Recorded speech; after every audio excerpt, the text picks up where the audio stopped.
మురళీ మనోహర్ గారు, సో ప్రసాద్ పేకెట్ గారు ఒక ఓవర్వ్యూ చెప్పారు. అంటే అక్కడ ఎటువంటి సమీకరణాలు ఉన్నాయి, ఎట్లా ఇది ప్లస్ అయింది మహాయుతికి అనేది.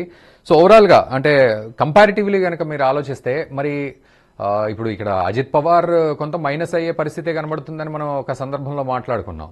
అండ్ ఫేస్ అంటే ముఖ్యమంత్రి ఫేస్ ఎవరు అనే విషయంలో పూర్తిగా షిండేనా లేకపోతే ఇంకెవరైనా అనే చిన్న కన్ఫ్యూజన్ ఉంది.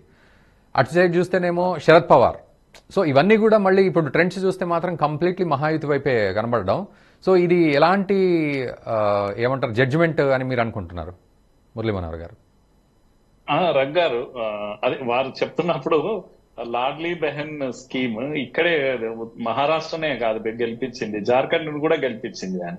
ఎందుకంటే వాళ్ళు కూడా ఆ స్కీమ్ వాళ్ళ ఇంకొక పేరు ఏదో ఉంది, జేఎంఎం కాంగ్రెస్, వాళ్ళని కూడా ఆ స్కీమ్ బాగా గెలిపించింది. ఓవరాల్ గా ఉమెన్ అంటే చాలా హ్యాపీగా ఉన్నారు ఈ విషయంలో, అక్కడైనా ఇక్కడైనా దేశవ్యాప్తంగా కూడా. తర్వాత ఉమెన్ కాస్త కమిట్మెంట్ ఎక్కువ, ఓట్ పర్సెంటేజ్ పెరిగింది, పోలింగ్ పర్సెంటేజ్ ఉమెన్ 6% పెరిగింది మహారాష్ట్రలో. ఆ విధంగా వాళ్ళ కమిట్మెంట్ వాళ్ళు పూర్తి చేశారు. ఇక ముందు ఉమెన్ పైన ఆధారపడే పాలిటిక్స్ పెరుగుతాయి దీంతో దేశమంతా కూడా. ఎట్లయితే మనకు తెలంగాణలో ఈ బస్సులో ఫ్రీ బస్సు స్కీమ్ ఇవన్నీ కూడా నేను అనుకుంటాను ఇంకా ఉమెన్ ప్లీజ్ చేసేటువంటి ఇది అది ఓ రకంగా నేను మంచిదే అనుకుంటున్నా. ఎందుకంటే మహిళా సశక్తీకరణ జరిగితే తప్పేం కాదు. కులాలు వదిలేస్తారు, కులాలు వదిలేసి మహిళనే చూడడం మొదలు పెడతారు కనుక రాజకీయ నాయకులు కులం పైన దాడి చేయడం కూడా కాస్త తగ్గుతుందని పాజిటివ్ గా అట్లా నేను చూస్తున్నాను. అయితే మీరు అన్నట్టుగా మహారాష్ట్ర పాలిటిక్స్ లో ఒక వెళ్ళిపోవాలి రాజకీయాల నుంచి అనే దాంట్లో నా వ్యూ ఏంటంటే, ఈ సంఘ పరివార్ అనే పేరు విన్నారు మీరు, కానీ సైద్ధాంతిక పరివార్, ఐడియాలజికల్ పరివార్ అనేది కూడా ఒకటి ఉంటుంది అని.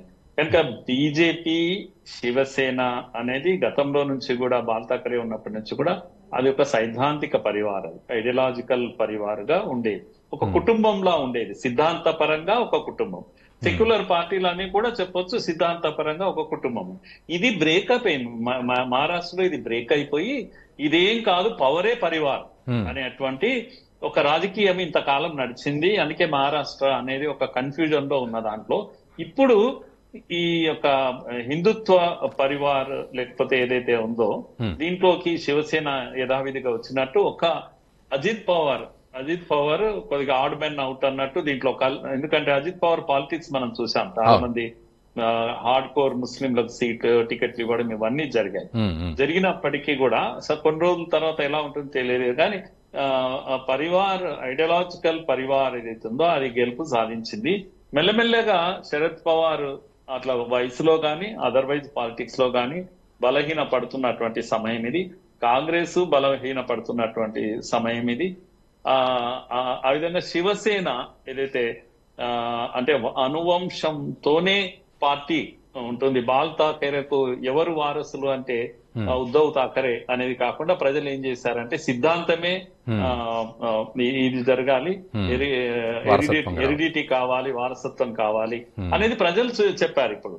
కనుక ఇది కాదు ఆయన బ్లడ్ కనుక ఆయన కావాలి అనేది కాదు, ఇది వెళ్ళిపోవాలి, సిద్ధాంతమే ఇదిగా కావాలి, వారసత్వం కావాలి అని ప్రజలు ఒక మెసేజ్ ఇచ్చేశారు. ఎగ్జాక్ట్లీ సార్, మీరు అన్నది 100% నిజం. ఎందుకంటే ఈరోజు అటు శరద్ పవార్ పెర్ఫార్మెన్స్ కూడా చూస్తే దాదాపు కేవలం 10 మాత్రమే లీడింగ్ లో ఉన్న పరిస్థితి, ఇప్పటికీ ఉన్న పరిస్థితి. అయితే అతను నిలబడ్డది 80 పైన ఉంటే ఇక్కడ 10 మాత్రమే. మరోవైపు కాంగ్రెస్ కూడా ఇప్పుడు ఉద్ధవ్ ఠాకరేను పూర్తిగా స్కేప్ గోట్ చేసే ప్రయత్నం చేస్తోంది. ఆయన పర్ఫామ్ చేయలేదు, ఓట్లు రాబట్టుకునే పరిస్థితి లేదు అని చెప్పి. మీరు అన్నట్లు సిద్ధాంతమే గెలిచింది, అది కూడా వారసత్వం ఎవరికి ఇవ్వాలనే ఉద్దేశంలో ప్రజలు క్లారిటీగా ఉన్నట్లుగా తెలుస్తోంది. అయితే ఇప్పుడు ఈ కాంగ్రెస్ లో అంటే మహా వికాస్ ఆఘాడిలో పుట్టే ముసలం ఏ విధంగా ఉండబోతోంది సార్ ఇవన్నీ చూస్తే? అంటే ఈ రిజల్ట్స్ రాకముందే ముసలం మొదలైంది. అవును. కనుక ఉద్ధవ్ ఠాకరే రోడ్డున పడ్డాడు. చివరకు వాళ్ళ అన్న యొక్క వారసత్వాన్ని వదిలేసి, సైద్ధాంతిక వారసత్వాన్ని వదిలేసి కేవలం ఒక ముఖ్యమంత్రి అనే 2 రోజుల ముఖ్యమంత్రి పదవి కోసం వెళ్ళాడు. తాను భ్రష్టుడు ఇది అయిపోయాడు, చెడిపోయాడు, మిగతా పార్టీని చెడగొట్టేశాడు. ఆ విధంగా ఆయన ఈరోజు శిక్షను అనుభవిస్తూ ఉన్నాడు. ఇప్పుడు ఆయన పరిస్థితి ఏంటండి, ఇప్పుడు ఏక్నాథ్ షిండే స్ట్రైకింగ్ రేట్ గాని ఇది గాని చూస్తే around 60 seats is more than Maha Vikas Aghadi Maha Vikas total కలిపితే ఒక్క షిండే నంబర్ అంతా లేదు అన్నట్టు. అంత స్ట్రైక్ రేట్ ఏక్నాథ్ షిండే తెచ్చుకున్నాడు. దీంతో శివసేన ఇదైపోతుంది. లేదంటే ఇప్పుడే ఈ రోజు సూచన ఏదో వచ్చేసింది, ఒక బీజేపీ మ్యాన్, సీనియర్ మ్యాన్ మాట్లాడుతున్నారు, ఉద్ధవ్ ఠాక్రే రేపో మాపో రాక తప్పదు, మళ్ళా బీజేపీ కూటమి వైపే వచ్చేస్తాడు తప్పకుండా అనే మాట మాట్లాడుతున్నారు. ఆయనకు వేరే మార్గం లేదు. ఎందుకంటే సైద్ధాంతికంగా ఒక కుటుంబ సభ్యులు వీళ్ళు ఇక్కడ వచ్చి ఉంటేనే భవిష్యత్తు ఉంటుంది. ఏదన్నా చిన్ననో పెద్దగానో కానీ భవిష్యత్తు ఇక్కడే ఉంటుంది. కనుక ఇప్పుడు ఆ లైన్ ఏదైతే కంప్లీట్ గా కాంగ్రెస్ సిద్ధాంతంతో లేదు. కాంగ్రెస్ దేశవ్యాప్తంగా మారుతున్న పరిస్థితుల్లో మనం చూస్తే కాంగ్రెస్ తన సిద్ధాంతాన్ని వదిలేసి తిలోదకాలు ఇచ్చేసి ఇప్పుడు ఎక్స్ట్రీమ్ రాడికల్ లెఫ్ట్ వైపు వెళ్ళిపోయింది. కనుక సిద్ధాంతాన్ని వదులుకున్నటువంటి పరిస్థితి కాంగ్రెస్ ది. సో ఎవరు కూడా తమ సిద్ధాంతాల్లో నడవడం లేదు. పవర్ ఒక్కటే ఇది అయిపోయారు. మహారాష్ట్ర ప్రజలు చాలా స్పష్టంగా సిద్ధాంతాన్ని కట్టుబడి ఉన్న వాళ్ళ వైపు మొగ్గు చూపారని మాత్రం మనం గట్టిగా చెప్పగలం.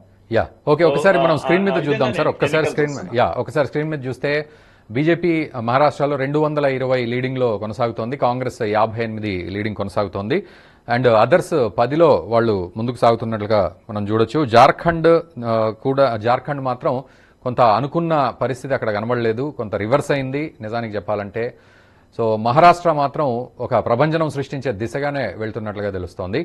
ఏదేమైనప్పటికీ మహారాష్ట్ర ప్రజలు ఒక క్లియర్ కట్ జస్టిఫికేషన్ జడ్జిమెంట్ ఇచ్చారు అనేది ఇప్పటివరకు కూడా అనలిస్టులు చెప్తున్నారు. సో ప్రసాద్ వైకెట్టి గారు,